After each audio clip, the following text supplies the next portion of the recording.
بسم اللہ الرحمن الرحیم۔ Welcome to my channel. آج میں مضمون لے کر آئی ہوں قائد اعظم محمد علی جناح پر۔ یہ مضمون تیسری اور چوتھی جماعت کے لیے ہے۔ اس سے پہلے بھی میں قائد اعظم پر اردو اور انگلش میں کچھ مضامین اپلوڈ کر چکی ہوں، ان کا لنک میں ڈسکرپشن میں ڈال دوں گی، آپ انہیں جا کر بھی ضرور دیکھیے گا۔ تو چلیے آئیے مضمون شروع کرتے ہیں۔ ہمارے قائد کا نام محمد علی جناح ہے۔ آپ 25 دسمبر 1876 کو کراچی میں پیدا ہوئے۔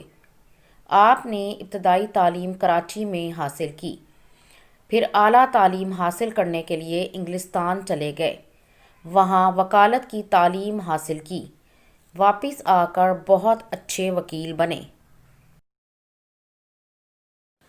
اس وقت مسلمان انگریزوں سے آزادی حاصل کرنے کی کوشش کر رہے تھے۔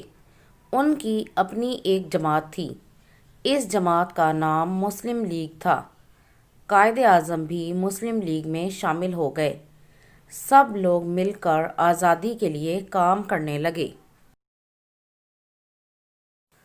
قائد کی کوشش تھی کہ مسلمانوں کے لیے الگ وطن ہو۔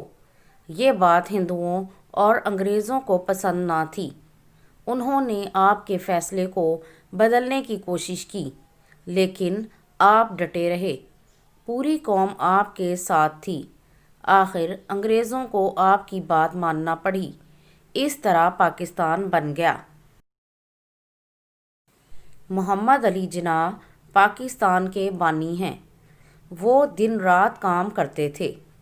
سخت محنت کی وجہ سے آپ بیمار ہو گئے۔ پاکستان بننے کے ایک سال بعد آپ 11 ستمبر 1948 کو وفات پا گئے۔ آپ کا مزار کراچی میں ہے۔ اگر آپ کو یہ ویڈیو پسند آئی ہے تو اسے لائک اور شیئر ضرور کریں، اور اس طرح کے مزید ویڈیوز کو دیکھنے کے لیے میرے چینل کو سبسکرائب ضرور کریں۔ Thank you.